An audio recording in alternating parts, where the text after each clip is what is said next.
Bonjour à tous et bienvenue dans cette nouvelle vidéo, j'espère que vous allez bien, je suis ravie de vous retrouver pour ce nouveau speed painting. Comme à la fin de chaque mois depuis un petit moment déjà, je vais en profiter pour vous présenter les nouveaux produits de la boutique. Et si vous avez suivi les vlogs, vous savez qu'on a pas mal bossé ce mois-ci, donc pas mal de nouveautés. J'ai pas pris un seul jour de repos de tout le mois, alors j'espère vraiment que vous allez aimer les nouveaux produits et que tout ce travail aura porté ses fruits. Je vais commencer par vous parler des 2 prints. Après, je vous parlerai des 5, et oui, les 5 planches de stickers. Et après, je vous parlerai des marque-pages. La première illustration, je l'ai faite au début du mois, mais j'ai l'impression que c'était déjà dans une vie antérieure, tellement il y a eu de choses entre-temps. Cette illustration, j'ai un peu changé d'avis en cours de route au moment où je l'ai colorisée, puisque j'étais partie pour faire des couleurs un petit peu plus réalistes, et finalement, je suis restée sur un camailleux et je trouve que ça rend beaucoup mieux que ce que j'avais prévu. Donc voilà, bonne option.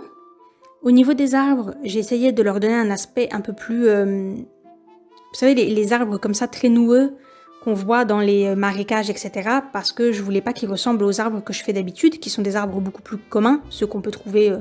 c'est ceux que je trouve par exemple dans mon jardin, et qui ont une écorce comme ça, très rêche, et qui ressemblent à de la terre desséchée. Donc là, je voulais vraiment pas cet aspect-là, donc j'espère que j'ai réussi. La fille, bon bah c'est une fille, hein, il fallait qu'elle ait l'air un petit peu innocente, un peu perdue là dans sa forêt. Et le cheval, bah j'ai fait ce que j'ai pu, hein, j'ai fait de mon mieux. J'aime bien cette illustration, j'aime bien l'ambiance, mais cela dit, je voulais pas que la seconde illustration soit trop dans le même genre. Du coup, j'ai laissé passer un petit peu de temps pour réfléchir à ce que je pouvais faire de différent, et j'ai opté pour ce que vous me voyez faire là à l'écran. Donc c'est beaucoup plus conceptuel et un peu plus abstrait que ce que je fais d'habitude, puisque là c'est pas une image où il se passe quelque chose. C'est un petit peu plus construit, c'est un petit peu différent.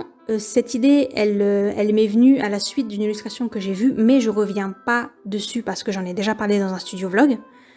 Bref, le résultat c'est ce que vous voyez là. Donc l'idée c'était que les corps ils soient au trait et qu'ils restent comme ça très épurés.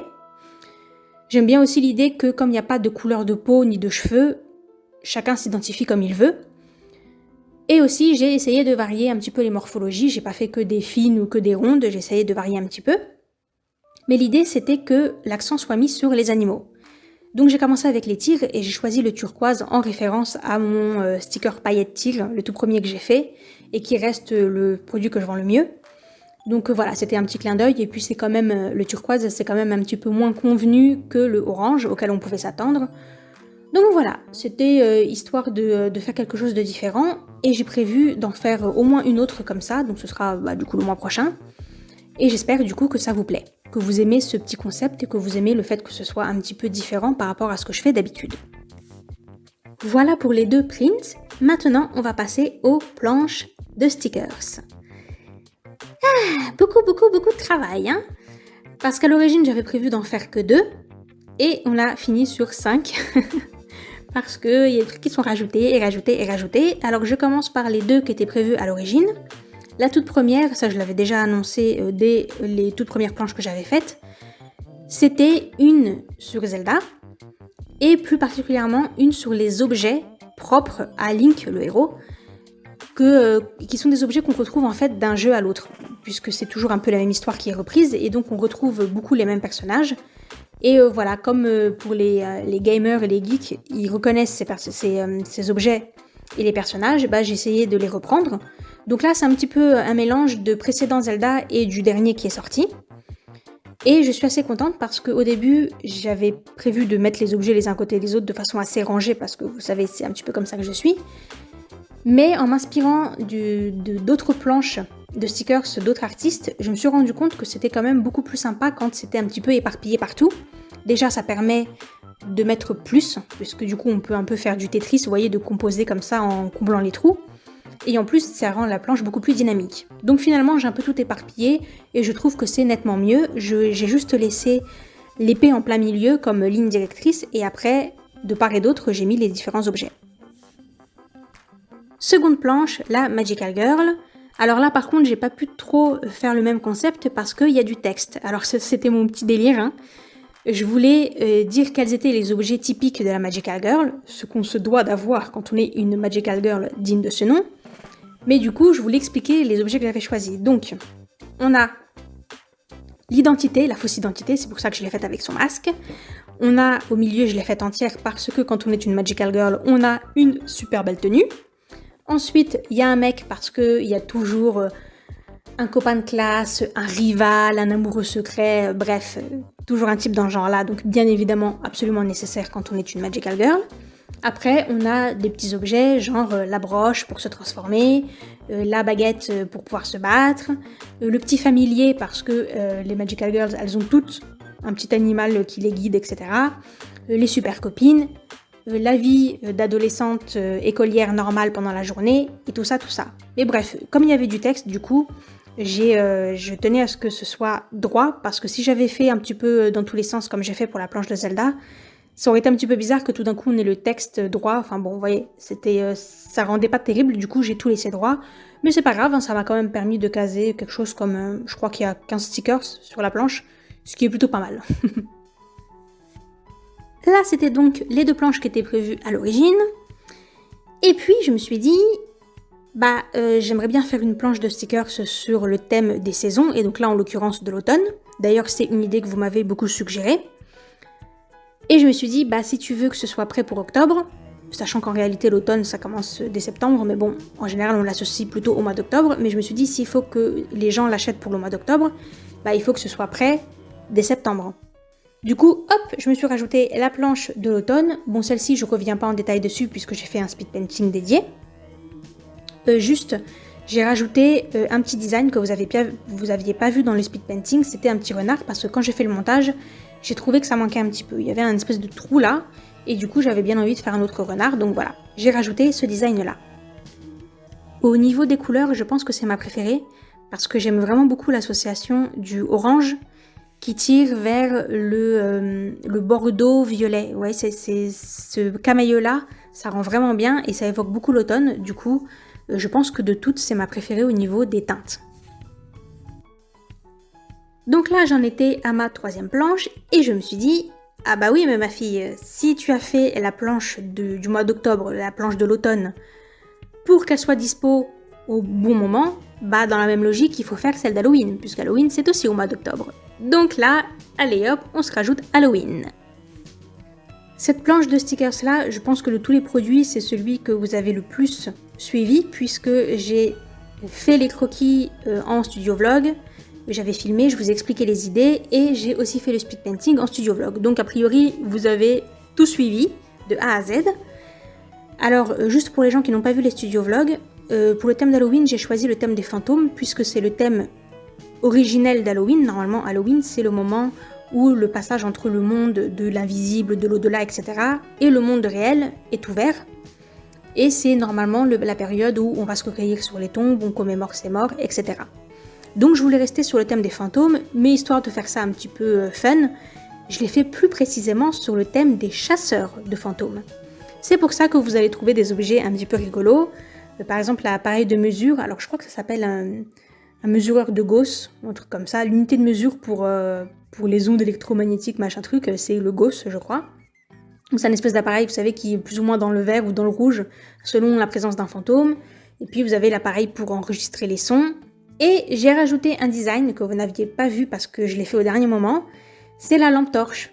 Bah oui, je sais pas pourquoi j'avais oublié la lampe torche, alors que bien évidemment que quand tu cherches à débusquer un fantôme, t'as besoin d'une lampe torche. Parce qu'il fait noir dans les cimetières et il fait noir dans les maisons hantées. Bon, du reste, on a la fille un petit peu spectre comme ça. On a les petits fantômes, bon ça c'était pour le fun. On a les pierres tombales bien sûr. On a la maison hantée, alors elle je l'aime particulièrement, donc j'espère qu'elle vous plaît. Et on a le chat effrayé parce que vous savez, les animaux ils sont capables de voir des trucs que nous, on ne peut pas voir. Donc les 4 planches que je viens de vous présenter, elles étaient conçues et prévues pour être sous forme de stickers. À cela s'est rajouté une planche qu'à l'origine j'avais plutôt conçue pour les tote bags. Alors les tote bags, on va en reparler dans les prochains studio vlogs, je suis encore en train de travailler dessus. C'est toute une aventure ce truc, c'est beaucoup plus plein de péripéties que je ne l'imaginais. Mais bref, au final je les ai pas mis en vente parce que tels qu'ils sont là ils me conviennent pas. Cela étant dit, les designs je les avais déjà faits. Et vous aviez beaucoup opté pour les studios Ghibli, vous me l'avez demandé, et je trouve que c'est une super idée. D'ailleurs, j'ai bien vu quand j'ai fait les posts Instagram que ça plaisait beaucoup. Du coup, les designs que j'ai fait pour les tote bags, j'ai fait 2 planches différentes, une pour le recto, une pour le verso, parce que je voulais pas que ce soit le même design sur les 2 côtés.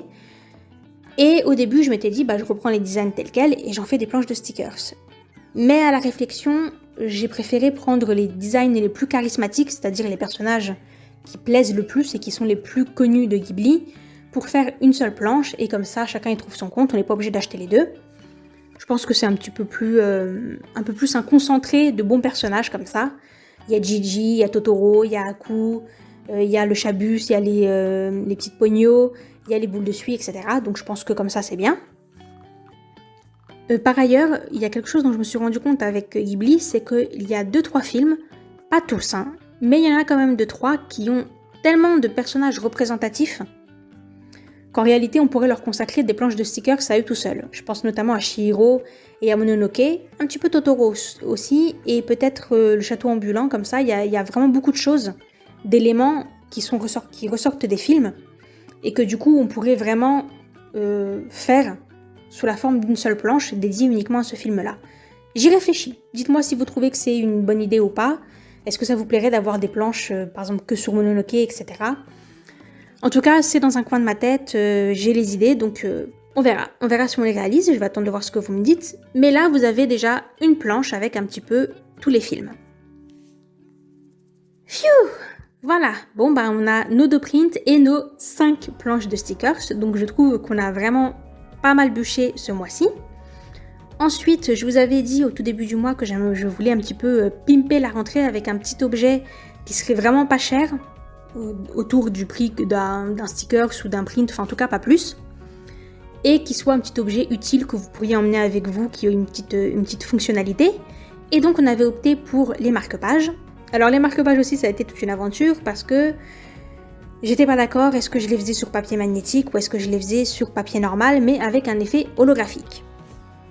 Je vous ai demandé lequel vous préfériez pour pouvoir choisir, mais le fait est que personne n'est d'accord. Cela étant dit, ça m'étonne pas puisque il en faut pour tous les goûts. Et vous savez quoi, je vais proposer les 2, tout simplement parce qu'en réalité, j'ai fait les 2. Les premiers, les magnétiques, je les avais fait parce que c'était mon idée de base. Donc j'avais de toute façon imprimé déjà 2 feuilles. Donc voilà, ils étaient faits, donc c'est un petit peu dommage, je vais pas les jeter. Donc voilà, je les propose pour les gens qui veulent quelque chose d'un petit peu plus sobre, sans l'effet holographique et avec la belle finition du papier magnétique. Vous avez la version papier magnétique. Et pour les autres, ceux qui veulent le petit côté brillant, j'ai aussi fait la version papier, puisqu'après tout, pareil, c'était mon idée aussi. Et puisqu'il n'y avait pas plus d'options pour l'un ou pour l'autre, voilà, j'ai fait les 2. Comme ça, vous pourrez choisir lequel vous préférez. Alors juste, je précise, le papier magnétique, il est plus lourd dans le sens où c'est plus dense comme matière que le papier normal, mais c'est plus fin. Donc ce n'est pas plus solide contrairement à ce qu'on pourrait s'imaginer. Je le précise parce qu'il y a quelques personnes qui m'ont fait la remarque, qui m'ont dit je préférais le papier magnétique parce que ça a l'air plus solide, mais en fait c'est pas le cas. Alors le papier magnétique, il a une finition brillante comme pour les stickers, et par contre l'autre c'est du papier mat sur lequel j'ai rajouté un effet holographique. Et au dos, j'ai collé des bandes magnétiques, donc ça a exactement le même effet, ça fonctionne exactement pareil. Simplement, il y en a un qui est tel quel et l'autre, c'est un petit peu moi qui l'ai rebricolé derrière. Et au niveau des designs, j'ai fait un petit design original, un OC on pourrait dire, sauf qu'au lieu d'être un personnage humain, c'est un petit chat-dragon rose, parce que why not? Et en deuxième, j'ai fait quelque chose d'un petit peu plus geek, d'un petit peu plus gamer, toujours sur le thème de Zelda, j'ai fait l'épée. Alors le dragon, il est symétrique, c'est-à-dire qu'il y a les 2 mêmes designs de chaque côté. Par contre, les épées de Zelda, elles sont pas pareilles des 2 côtés. C'est la même épée, mais il y a un côté où elle est ébréchée avec les fleurs, et l'autre côté où c'est l'épée nickel quand on la récupère et qu'on la remet en état. Et bien voilà, je pense que ça fait déjà pas mal de nouveautés. On est à combien? 9? Ouais, quelque chose comme ça. J'aurais aimé vous proposer en plus les tote bags, mais comme je vous dis, je suis pas encore contente, pas tout à fait satisfaite du résultat tel qu'il est là. Donc plutôt que de vendre un truc pour lequel je suis pas convaincue, je préfère repousser parce que j'ai eu d'autres idées entre temps, etc. Bref, vous commencez à me connaître maintenant, ça m'arrive très souvent, j'ai une idée de départ et puis après ça se rajoute et je refonds le truc et je repense et je recompose et bon, on est parti. Donc je sais pas si ce sera disponible au mois prochain, en tout cas j'aimerais bien que ce soit dispo pour Noël, pour que ça puisse être un petit cadeau que vous ferez à vous ou à quelqu'un. Donc on continue de préparer tout ça, vous saurez tout dans les studio vlogs. J'espère que le speed painting vous a plu, j'espère que vous avez passé un bon moment et que vous aimez évidemment les nouveaux produits. Comme d'habitude, n'hésitez pas à me dire lequel vous préférez. Je tiens à remercier toutes les personnes, bien évidemment, qui passent commande. Alors vous, merci beaucoup parce que c'est grâce à vous que je peux faire toutes ces choses-là. Donc merci infiniment. Toutes les personnes qui aussi mettent les produits dans leur wishlist sur Etsy. En fait, vous savez, sur Etsy, c'est comme avec YouTube. Vous avez plusieurs degrés de soutien, si je puis dire. Il y a consulter la page. Donc ça, c'est un peu comme regarder la vidéo YouTube. Après, le niveau dessus, c'est quand vous mettez le produit en favori. Donc ça booste les algorithmes. C'est un peu comme le pouce bleu avec les vidéos YouTube. Et après, le niveau YouTube, évidemment, c'est quand vous passez commande. Et sur YouTube, c'est quand vous laissez un commentaire. Bah voilà, dites-vous que tout ça, ça a une utilité. Donc même si vous n'achetez pas, le simple fait d'avoir en fait une réaction sur le produit, ça aide déjà beaucoup. Donc n'hésitez pas. Et je remercie toutes les personnes qui se donnent la peine de le faire parce que c'est vraiment super. Et évidemment, un immense merci à toutes les personnes qui laissent des super évaluations. Franchement, vous êtes au top parce que c'est toujours hyper adorable. Ça donne une très bonne image de moi, de mon travail, donc ça me fait super plaisir. Et toutes les personnes aussi qui partagent sur Instagram en faisant des petites stories et tout. Franchement, à chaque fois, ça me donne le smile. Donc merci beaucoup parce que ça fait vraiment plaisir en plus de voir les produits en situation, arriver chez les gens et que les gens ils disent « Ah, j'ai reçu ma commande, je suis content et tout ». Franchement, il n'y a pas de meilleure récompense. L'autre jour, j'ai même une cliente qui m'a carrément envoyé des vidéos de ses cousins en train de s'échanger des stickers, en train de négocier, vous voyez, genre toi tu veux les stickers de Zelda et moi je veux celui-là et tout. Et ça m'a tellement fait plaisir, vraiment c'est super, donc merci à vous tous. Merci bien évidemment à toutes les personnes qui commentent, qui likent et qui partagent les vidéos, ça aussi c'est super. Et je remercie particulièrement toutes les personnes qui participent activement, notamment au studio vlog, parce que j'échange souvent avec vous, je vous demande qu'est-ce que vous pensez de cette idée, qu'est-ce que vous pensez, qui est le mieux, etc. Et c'est vrai que c'est pas toujours évident de franchir le pas et de laisser des commentaires. Donc à chaque fois que vous le faites, je vous en remercie parce que c'est utile et puis ça me permet aussi d'avoir du recul sur ce que je fais. Donc merci à vous tous. On se retrouve la semaine prochaine pour un studio vlog et d'ici là, portez-vous bien. Bye!